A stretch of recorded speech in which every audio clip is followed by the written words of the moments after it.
Chapter 6. Holmes has the answers.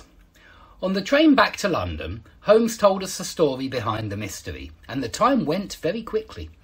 Before we went down to King's Pyland, my friend began, I thought it was Fitzroy Simpson, but when we arrived at the stables, I suddenly remembered the hot meat curry. Why didn't I think of it before? That, you see, was the beginning. The meat curry, said Mr. Ross, thinking about it. How did the meat curry help you?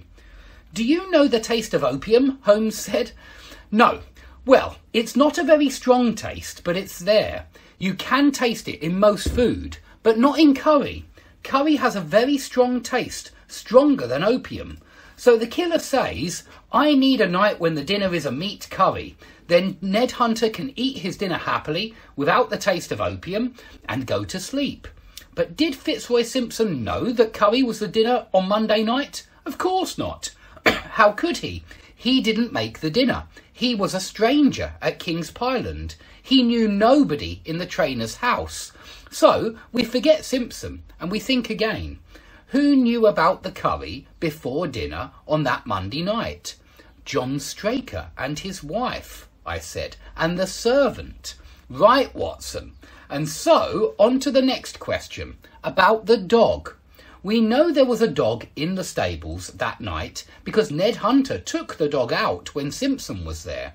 Then, in the middle of the night, someone went into the stables and took out a horse. The two boys sleeping upstairs in the stables heard nothing, because there was nothing to hear. The dog did not bark. Why not? Aha, said Mr. Ross. It didn't bark because it knew the visitor. Dogs only bark at strangers. Right again. So the midnight visitor was John Straker. But why did he take the horse out? What did he want? It was something dishonest. Or why did he put opium in his stable boy's dinner? We all know about dishonest trainers. They can make a lot of money. They put big bets against their own horse and then stop their horse winning. But how? What was Straker's plan here? Perhaps the answer was in his pockets, I thought. And so it was. You remember the strange knife? Dr. Watson here told us about it. An eye knife used by doctors in hospitals.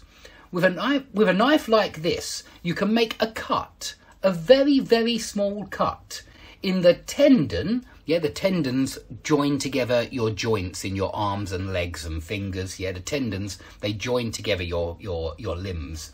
So in the tendon of a horse's back leg, nobody can see the cut and the horse only feels it a little. He's not lame. You remember lame, guys, it's injured. He's not lame, but he doesn't run his best, so he cannot win the race. And Straker wanted to do this to my horse? Cried Mr. Ross. How could he? I thought he was a good man.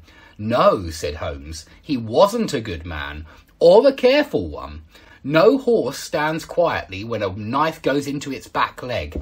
Straker didn't want anyone to hear the noise, so he took the horse out onto the moor. The candle and the match, I said. Of course. That's right, Holmes said, and I learnt more from Straker's pockets too.